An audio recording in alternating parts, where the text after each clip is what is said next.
The name, obviously, Yeah. iconic name. Where does it come from? Lavengro. It's such a bizarre name.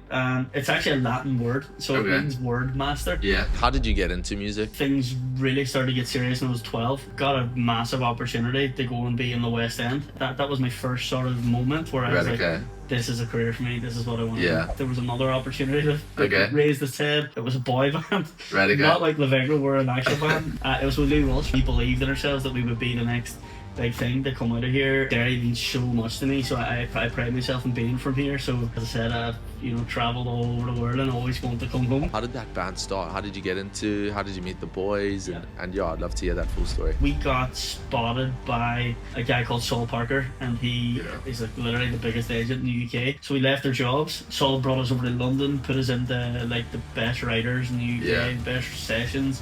We were sort of living the dream, and then COVID happened, and it just didn't work then. So we've had success, but for me, it wasn't. It's still not enough. So. What does success look for you now? I define success as like. Hi, my name is Jared Wilson, and this is the Up North podcast. Today, I've got a very exciting guest for you guys, and we've got Gareth from Lavengro. Gareth, thank you so much for coming on the podcast today. Pleasure, Jared. How you doing, man? Yeah, all good. Really excited to have you on today, Gareth. I want to dive straight in and basically ask you, what was it like for you to grow up in Derry as a youngster? Great place to start. Yeah, Derry, born and bred. I've been here my whole life, really. A wee bit of a stint in London and Dublin along the way, but growing up here, I came from a very loving family, still to this day, from top of the hill in the city, which is sort of nice. It's rough, like it's rough spot, but had a great friend group. We done everything together, still very close. So growing up, I think Derry means so much to me, so I pride myself in being from here. So growing up in Derry for me was amazing, and I still love living here. As I said, I've travelled all over the world and always want to come home. Yeah. So growing up here is it's so proud being from here. But It's really interesting because even like I'm from South Africa, as you know, and I feel like I get that vibe from a lot of people. Like Derry's just such a great place to be, and like, if you are chasing a corporate life, you might have to go overseas and work there. But every holiday, there's nowhere else people are going besides back home to Derry. Do you know what I mean? Agree. And I think it's because of the history. Like, Derry's so cultured. And not with other people, but by its own people. And what I mean by that is like the troubles and the history of just the whole city, really, from going back hundreds of years, not just the 70s. There's been so much traumatic things happen in the city, so much positive things, so many inspirational people come from here, and I think that gives it a wee bit.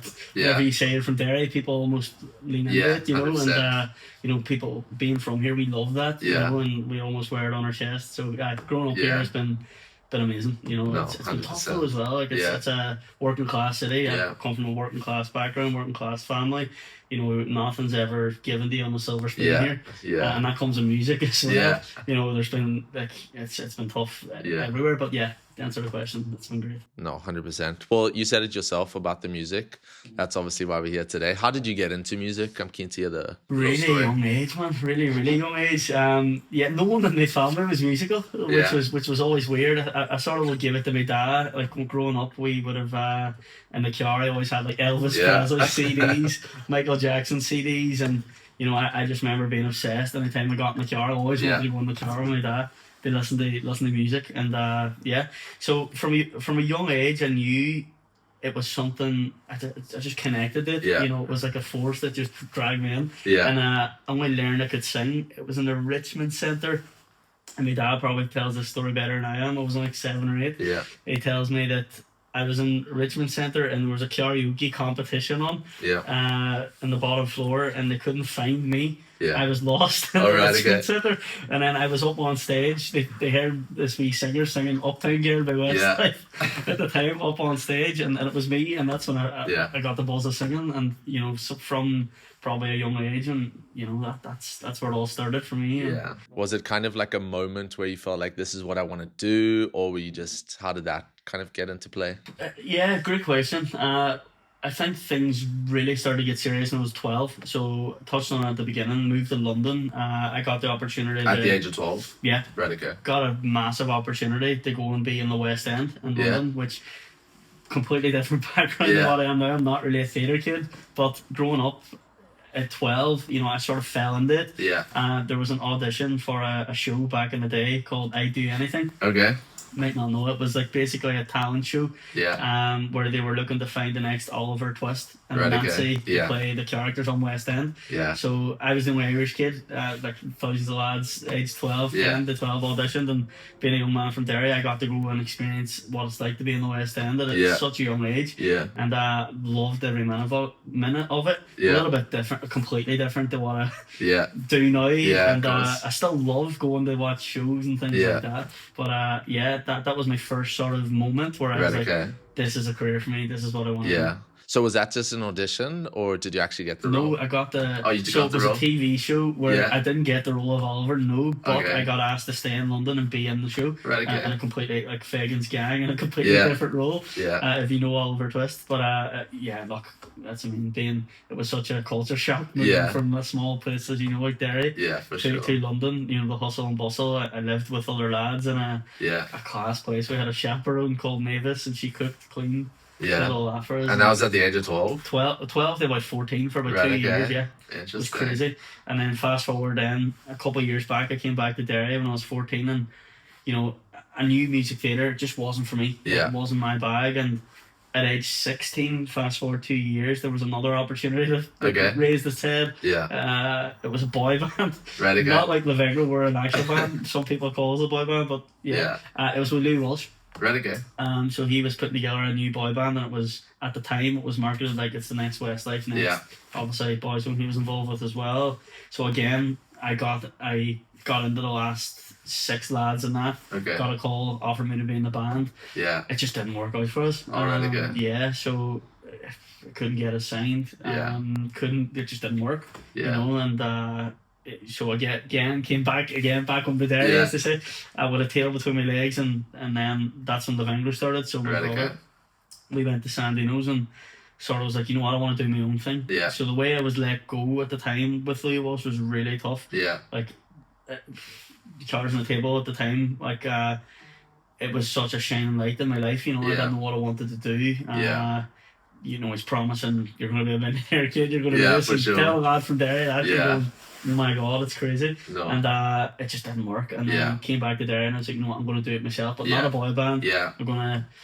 I went to college after and met the lads from Lavengro there, and that's where it all started. Well, yeah, we'll get into the band obviously as we go, but like, was there any big influence of any musicians growing up? That you obviously mentioned Michael Jackson and Elvis. Anyone else, or those two are the main ones that shine out, like, because they're the CDs we had. CDs is such a retro thing now, but growing up it was like the CDs, and I don't really remember like Top of the Pop CDs and stuff like that growing up. And now the CDs like NOW with X-Men was all the chart hits and the top hits from the 70s, 80s. But it was like I loved old school music. I was always into the likes of Michael Jackson, Bee Gees. Are you still into that now as well? I love everything. I'm one of these people that I would literally listen to anything musically. I don't have a preference. Probably something you have to be with the industry. You have to be open to kind of new things and stuff. So no, that's really interesting. Well, it's cool to kind of see like how you navigated your path to obviously starting the band and stuff. Now I want to kind of get into, how did that band start? How did you meet the boys? And I'd love to hear that full story. 100%. Yeah, it started over a pint in Sandino's. So me and my brother, who founded, like Johnny managed the band up until now, and my brother, and it came born out of him really believing in me and me wanting to come back to Derry and do it properly with people that I knew. So it started in Sandino's. We had a conversation. In amongst that, I was in college at the time, and there was twins, James and Dave, who are the most talented, mad people you'll ever meet. And they were in my tech year, but not my tech class, and I just knew like how good they were. And I was like, one of them's a drummer, one is a guitarist.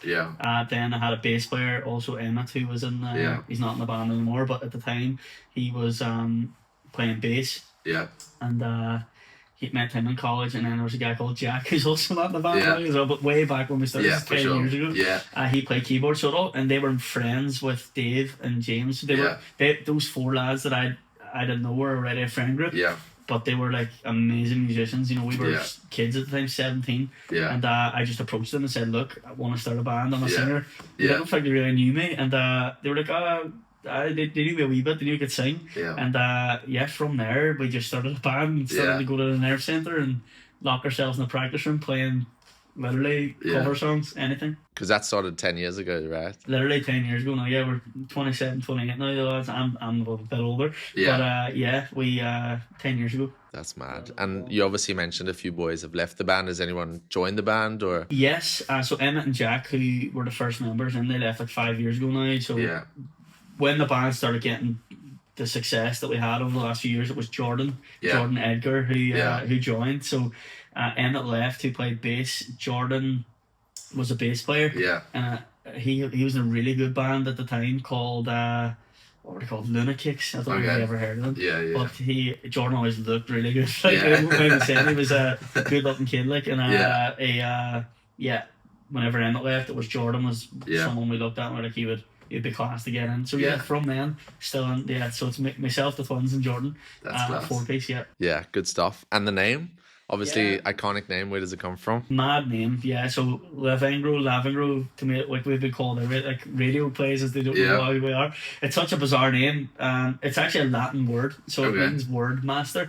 In like Romany Latin. So the connection is it's a book by one of my great like uncles. And it's his most famous book was called Lavengro. And it was my brother again. We were walking down the quay one day when we first started. And wonder what we could do, and that's where it came from. And we started by like calling ourselves the Lavengros. And it was awful. And then we went for like what else? Geneva. So we went for a couple of different options, and we dropped the word "the" and then just called ourselves Lavengro after a while. But all our first posters and our first gigs and our first single, I think, was under the Lavengros. But things always have to get better, right? So it's always like, you don't regret it, but it's always funny looking back at maybe an old name or an old poster or like, so it's good crack. But at the start, did you kind of have any expectation, or was it just getting out there and playing because you guys loved it? Bit of both. Like we, with myself and the lads, like being from Derry, it is a challenge in music. Like you don't really hear people being super successful in the music industry here, and we knew what we wanted really early on. Like we were chasing the dream, and that's the truth. We believed in ourselves that we would be the next big thing to come out of here, and but like going back to our very first gigs, it was all cover gigs. Like I remember our first gig was in the Dunlow bar, and we were only going there for a pint, and we were asked to go up and play by it was a local band called the Mindbenders. And I think we played the Red Hot Chili Peppers or something when we got up on stage, and we took a few gigs after in Granny Annie's at the time, playing cover songs, these 2 hour sets. And that's where it all started. But but we always knew what we wanted. Like we knew we didn't want to do weddings, we knew we didn't want to do the status quo. We wanted to be on radio, we wanted to go tour the world, we wanted to do things. Sure. We were also driven, still are, you know, we still are, like, and that's something I think is what made us really different, I think. Yeah, for sure. Because it was a challenge, just to touch on. 100%. Like pop music, we were a pop band, and it was really frowned upon. Which is mad. Like a lot of people in the north, they were into like punk music and things like that, but trying to break through as like a pop indie band was really tough. Like people would, like in the industry, I mean, would like almost turn your noses away. Like I remember we were called One Direction with guitars at one point. And it couldn't be further from the truth, you know. The lads were like super, the best musicians you'll ever see, and but we leaned on it, you know. 100%. But you love it, right? I mean, 100%. Every day you go jam with the boys, you just love it, right? Now, you obviously mentioned your first couple of gigs, the Dunlow Bar, Granny Annie's. What was it like, your first gig, compared to potentially now? Like, how was that? Night and day, I think. That's where you learn the ropes. You know, you're playing the bars, so you're playing the people that's probably not even listening, half listening, but we knew we were good though, because people would sort of turn their head and listen and come up to us after, "Oh, use your class here, and that gave us a bit of inspiration." Like fast forward to now, some of the gigs that we've had the opportunity to play have been to 10,000 people, and some of the best venues in Ireland and abroad, you know, and you almost pinch yourself sometimes. Like there's one in Holland, and it's called Viesrock, a festival, and it was like literally like a packed out arena. Yeah.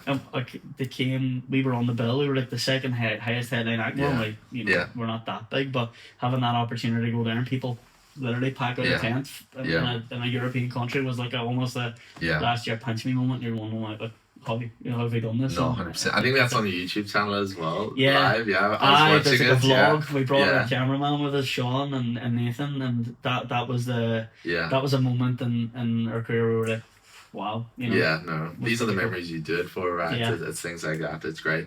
Now, obviously, you've said you've played in front of massive crowds. You've traveled the world. What do you reckon your biggest high so far for the band is, would you say? Yeah, the travel's amazing. Like we've played some like Canada. We've been out to Canada a few times. We headlined a gig in Paddy's Day, Dubai. But you know what? Yeah. The biggest thing for me personally, maybe not the band achievement, but for me was getting played on Radio 1, BBC Radio 1. Yeah, nice. So one of our songs called Anchors got played on BBC Radio 1, and it doesn't get any higher than that. Yeah. We like our manager's house, Johnny, we all sat in a car. Yeah. Outside his house, we all jumped and ran out when we were told it was going to get played. Yeah. They literally just send you an email. So the process in Northern Ireland is you have to put your track through BBC Introducing, and it gets played in like BBC NI first, so with Radio Ulster, Cross the Line, amazing shows that help develop artists, and then we got an email randomly that it's going to get played on BBC Radio 1. Okay. Like, huge. For sure. It's huge, Definitely. Because like I know you touched on radio now, but even it's just mad how life works, because when I moved to Derry from South Africa, as you know, I saw this video on YouTube. You guys were in was it the Guildhall Square, and you guys are singing there and doing some hits and stuff, and I saw it, and here we are chatting today. It's just mad how things go. It is. Like, yeah, of course there's highs, but there's lows as well, right? On the flip side, what has maybe been the toughest moment for the band so far, would you say? Hi there. Sorry to interrupt the episode. I just want to give a massive thanks once again to the app who sponsored this episode. They're a business incubator for startups and big companies. So if you have any questions, then reach out directly to them. But now let's get back to the episode. It's so hard. Like it really is. Like there's so many. I'd say there's more lows than there is more highs. Yeah. Like what I mean by that is you put so much time, heart, energy into it to create something, and people just might not like it, which is fine. Yeah. And then you get a lot of rejection in music, a lot of false hope. Yeah. So you're constantly almost chasing the dream all the time. So yeah, if I could pinpoint one thing, there's definitely something comes to mind is COVID. There's loads of positives and lows in this story, but it almost ends up bittersweet. So we got spotted by a guy called Saul Parker, and he is like literally the biggest agent in the UK. Yeah. For anyone listening, an agent is someone who like books gigs, puts you on support slots with their biggest artist. And we got an email again. Come back to Johnny, and he's my brother. He was managing the band, and one day we got an email. Into the Lavengro account, and we all can see it. But it was from Saul Parker. And it asked. They were like, "What happened was our song got played on this morning." Okay. The TV show that Phil Schofield, Holly Wilbur at the time, and there was like a fashion segment where our song "Live for the Weekend" was on. We got an email from Saul saying that my wife heard your song. We would love to know who your agent is. What are you guys doing? And she thought we were like an industry plant, that we were managed by this big like a record label or something. But we were completely independent at the time, and so Saul's email listed out like the acts that he represents. It was like Billie Eilish, Lewis Capaldi is some of my roster. My one has to be fake. You get so many spam emails. And Johnny replied with his mobile number, and surely enough, Saul rang. Literally like a minute after. And Saul's based in London, biggest agent in the UK, and he asked Johnny when we're next playing a gig. And if Johnny was like, "Oh, I think we're planning something," and we're literally within 1 week, we were like, "Just get him over here." So I told Johnny, get back to Saul, tell him we'll put on a gig, or tell him we're playing next week. And we rented out the Nair Centre, asked all our friends and family. Flew Saul over. He flew over himself, obviously. To watch us, him and his wife. And we put on this gig in the small room in the Nair Centre, maybe 300 people. And he signed us the next day. Oh, really? Loved us. What? And this is just before COVID happened. So in amongst that, we were all working lads at the time. We still worked alongside the band. So we left our jobs. Saul brought us over to London, put us into like the best writers in the UK, the best sessions. We were sort of living the dream. And then COVID happened, and it just didn't work then. So Emmett left at that time then, remember, and then so that was a really low point. It's like when someone loses faith, loses their belief in it, and look, you have doubts all the time. Like, of course, we're growing up, people have their families now in the band, and that was a really hard point because we almost got shelved, and at the time it was the worst thing in the world. But now I think I was almost sort of bitter at the Saul at the time for the sort of shelving us, but now I completely understand why. We just weren't ready. I don't think, and we weren't ready. We didn't have the know-how. As I said, we were taken from Derry over to there, and it just didn't work. But, and does something like that ever look like maybe trying to reach out again, just out of curiosity? We still chat. They're still so helpful. They're the kindest people. Like Saul and his wife Laurie, they are honestly amazing people. Like, they've done an amazing job now getting to where they are, and they've always said that they'll still be there for us. But we weren't because we're based here, and we didn't break as big as what probably we could have or wanted to at the time. At the time, it just didn't work in a way, in sense. But that was probably the lowest. But also, it was a massive part of the journey as well. Yeah, for sure. Well, you guys are still going, right? Still going strong now. Like, so much has happened in the last sort of 2 years. This last year was a bit of a write-off because we sort of, by purpose, by the way, we sort of went back to the drawing board. Yeah. We took on a new manager called Brian Whitehead. He did look after Picture This. Yeah. Some amazing acts, sort of develop acts, and he just wanted us to sort of change our style a little bit. Yeah. So we went a bit more heavy on writing songs that were a bit more meaningful and sort of not as poppy and energetic as what we were known for. And openly now, that definitely was a mistake. I think we had a lane and we just went way too far off it. Yeah. Which last year sort of rid it off a little bit. So we came off social media, went back to the drawing board because that's what's the most time consuming thing is the social media, by the way. Yeah. So we came off that purposely. A lot of people be asking me now, what's going on? Yeah. And I'm like, don't worry, it's all good. So we literally have a bank now of 12 odd songs that we have sitting ready from, I don't know when this is going out, but from February. From February, March time, we're going to start putting out there again. So things are happening. That's what we're really excited about. Good stuff. Yeah, that's been the biggest struggle. No, 100%. Well, we obviously dive into kind of how the logistics and things work, but just to kind of go on that last point, has there ever been a point where you question, like, just was it worth continuing?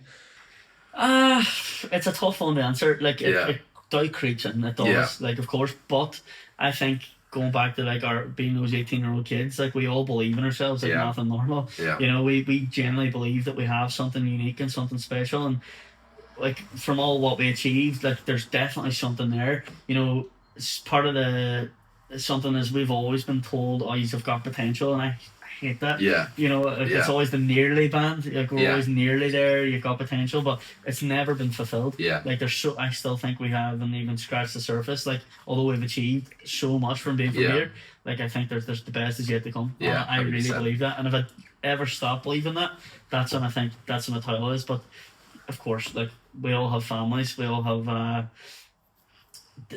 jobs. We all have different priorities in life. Like, there's 4 of us, and it's hard managing that. So, and there's times when what's really special about being in a band is there's times when I'm low or one of the lads is low, there's someone else there that almost spearhead it and pick it up. I work best when there's momentum. Like, I really struggle in times like now whenever it's flat and low, which is sort of not a good way to be, but it's just one of my not strong points is, I would say the lads do better when they're in the shit, as they say. But when you're not, whenever things are going well, and I work better. I suppose that's normal, but but I mean, you love what you do, right? If you love what you do, you'll never have to work a day in your life. So you're rocking up, as we said earlier. It's just continue. And you guys are young as well. I mean, you got so much time to get better and wiser and stuff like that. So really looking forward to kind of what's coming ahead. What part of being in a band do you think people never see? Like, it could be good, could be bad. I'm keen to just kind of see, like, if people are listening, It's changed so much. Like, so when we first started, there was no TikTok, there was no social media. Like, well, there was social media, yes, but there was no sort of, like, set play. Like, back then when we got on radio, we were, like, at one point our song Think was the most played song on Irish radio in 2018, which is crazy. And even to this day, like, when we put out songs, thankfully we have such a good relationship with radio now in Ireland. Like, we had a record label called Blue Shell Music, which was completely independent. Yeah. And you used to see our name alongside like Sony, Universal, Blue Shell Music, all these songs that are in the radio charts. Now, times have changed so much. When back maybe 5 or 6 years ago, that was so important. Yeah. Radio for us is still huge, but I think TikTok TikTok, Instagram, Reels has completely changed the game now. So that would be the thing that people don't see, is the time, energy, trying to come up with content. Yeah. Because from being a musician now, you need to be number one, a musician that writes good songs, which should always be priority. But sometimes it doesn't become priority anymore. Like, you need to focus all your eggs in social media. You almost need to be like a marketing person. You need to be an influencer. You need to be a songwriter. I know. You need to be a manager. You need to be everything in between. And back then, that was done for you. So that's the tricky part for me, and that's the hardest challenge that people don't see, is the work and time put into that. Yeah, but if something does go viral, it could be a blessing, right? One goes viral and everyone sees it and just goes like absolutely insane. Exactly. So there's goods and like pros and cons, you know.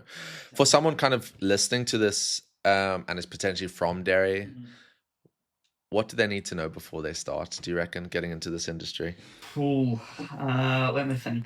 So trust yourself and team, and keep your circle small, is what I would say. Like, we've had so many opportunities and people come along out of the woodwork, and you know, you just, they're after something that, you know, takes away from your what's the word I want? Takes away from your identity. What I would say is keep your circle small. Whether that be your bandmates, your management. You know, be careful who you let in. Is what I would say, because it's sacred. Like, I'm so lucky that like the lads now are literally my brothers. They're going to be groomsmen, best men at my wedding. That's how close we are. We're like, you know, we know each other inside out. You know, so having that relationship, if you're listening and you're in a band or solo, just lean on people, or lean on your friends and lean on your bandmates, because it's so difficult. Like, the music industry is, they literally say on Shark Tank and Dragon's Den in business, it's the hardest industry. It's so saturated. Like, and what's even scarier now is anyone can do it from their bedroom. Like, anyone can upload a video now. Anyone can do a TikTok, which is amazing. But it's so many people doing it. So to break through is the hardest part. So you've obviously mentioned a lot of things there, and even in the previous questions about being the marketing man, this and that. Is talent enough, you think? No, it's not. So what other skills do you reckon you would have to have? You need determination, perseverance, the right attitude, work ethic. Talent is always needed, but you need the push and the belief in yourself. Because I've seen the best singers in Derry playing in bars. Like, honestly, there's better singers than me. There's better musicians here, and they never made it. I don't know why. And we haven't made it at all either. And you know, it's sad and it's frustrating that people sort of give up on their dream too easily. So I would say talent is never enough, no. I think that sort of goes for anything these days. So obviously you say that, right? But like you mentioned Soul based in London, you mentioned managers, etc. How important is networking in this industry? Huge, massive. Like, there's so much about this industry of who you know and what you know. Like, I would always advise, we would go to Ireland Music Week, loads of different things. Networking in music is massive. If you're looking for support slots, things like that, agents, you know, it's all about who you know. And obviously you have to be talented, and you have to be really good at what you do and your skill and your craft. But networking is huge, even for us. Like, radios, presenters, like, we would reach out on DMs the all time, things like that. So it's huge. It's huge. For sure. So realistically then, to kind of sum that all up, like, talent is one thing, but it's like, try learn a couple of other skills, like be out there and open. Be a hustler. 100%. I think because we're naturally from Derry, we have so much natural charisma that people really lean into that. So we're it works at networking events. You know, we have a really, it's so important. And I think that's why Saul signed us back then, is because he came to Derry and he seen the love people had for us, and we were so energetic. And he always used to say, when we walked in a room together, the four lads, people would be like, "Who are they?" We had to turn, and that was the case. And even with Brian now, like, people really endear to our personalities and our love for it. I think it really comes through. And so back full circle, talent is never enough. It's the most important thing, but it's never enough. 100%. And just to kind of sum that up, like, Derry just has this great great atmosphere of people that just are really good with people as well. They love chatting. So it's like naturally, I'm sure that, like, people listening to this who are interested in getting in that will have that skill anyway, which is great. Now let's get on to your memories. You've obviously 10 years in this industry. I'm keen to hear a bit more. Like, what's the biggest gig you've played at that you've just stands out to everyone, or to yourself mainly? For me, it's Vancouver. So a place in Canada, obviously in Canada. So we flew out to Canada by like Tourism Ireland, and what year? Maybe 3-4 years ago, 2022, give or take, 2023. We got asked to headline a St. Patrick's Day festival. We're like, oh, we're not really an Irish trad band and stuff, but it was absolutely amazing, you know. So there was like 8. I don't think it was our biggest crowd, but it was just the fact that we were headlining this gig on St. Paddy's Day in Canada. So we flew out and we got to go to the Irish Embassy and meet the mayor. They asked us to come and do a song for them in this like really posh, like, what's it, like, almost like the White House type vibe in Vancouver. And it was the Fairmont. That's all it was, the Fairmont Hotel. And it was the nicest hotel I've ever been in. And we met the mayor of Vancouver and other areas in Canada and got to play some songs for them. And after that, then we were whisked on the stage, and we didn't know how big of an event it was. Like, it was called Celtic Fest, and it was amazing. So for me, that was the biggest, the best, because you get to go like weird lad, like us lads being from Derry, to go all the way to Canada and play your original music was amazing. No, 100%. That's so really interesting. So you obviously have the best and the biggest event, but then is there any events that might be just a bit more meaningful to you, that just gives you the chills, maybe something back home? Or? Oh, it's here. It's Derry. Like, so we put, like, it's selling tickets is the hardest part in any band. So all those gigs that I'm talking about is when we're asked to go and do things and work at festivals, but I think the most meaningful one is we put on a Christmas show a couple of years ago in the Nair Centre in Derry, and we were like, it's like 1,000 cap. And we were like, we're never like, are we going to sell 1,000 tickets? And then when we did, you know, we sold it out, and that for me was like, you're standing on stage at one point, you see people in the crowd who were friends growing up, and people you haven't seen in years, and you go, thank you for being here. But then you see strangers, and people flew in from Holland.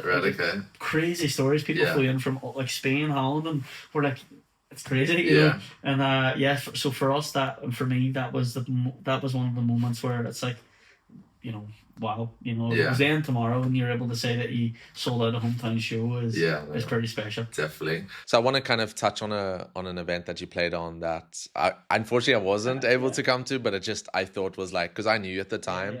Ellie Henderson comes to Derry, and you are opening for Ellie Henderson. Like, that just must be mad. Like, talk me through that. That was cool. She's lovely girl. We met her obviously.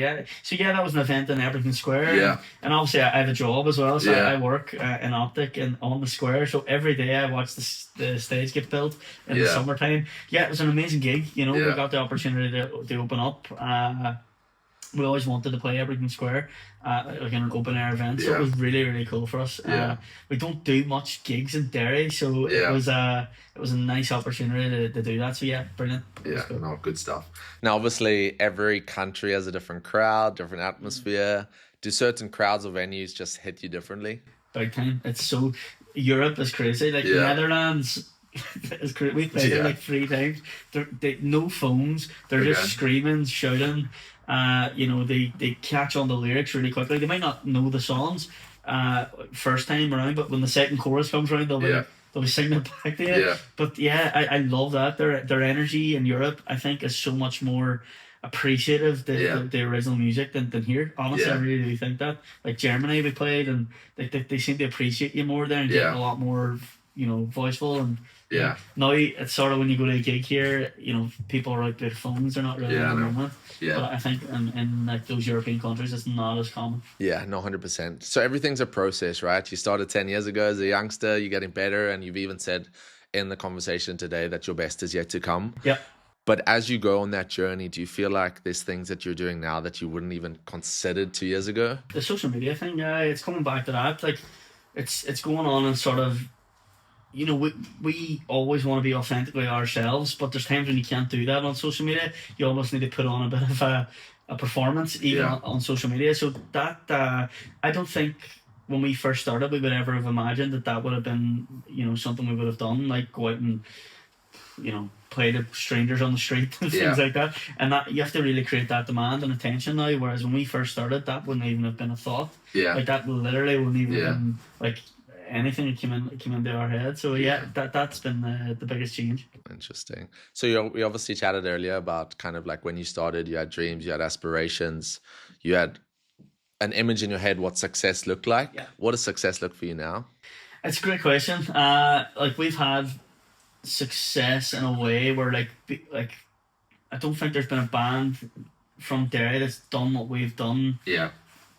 At the level we've done it at for the last lot of years. So we've had success, but for me it wasn't. It's still not enough. Like so, I define success as like, you know, number one, doing it full time, of course. Yeah. Number two is having selling tickets everywhere around Ireland and the UK. So that's the goal. Like, and you always have to have that in mind. Like, I believe the music we're making, you know, is going to get us there. Like, I really do. Yeah. I wouldn't be doing it otherwise. So we have some songs there that we really strongly believe in. As I said earlier, last year it just didn't click. Yeah. You know, it just didn't, and that happens in music. It's every artist can release songs and it just doesn't resonate. Yeah. And that's it. You know, so I think success for me would be for us to be able to make a career out of it. Yeah, you know? for sure. And that's it. Like, not make a career, make a living. Yeah, no, 100%. So let's just put it into perspective. If everything went right from now, what would the next chapter look like? Yeah, it would look like, I would say if everything went right. For me personally, it would be, you know, as I said, living out the dream of the lads, going to every country, touring the world. You know, it's sort of a pipe dream sometimes. It's not, it's so hard to make that reality. Success for me now would be at a level where we're well known. We did the city proud, we did Derry proud, and we did ourselves proud.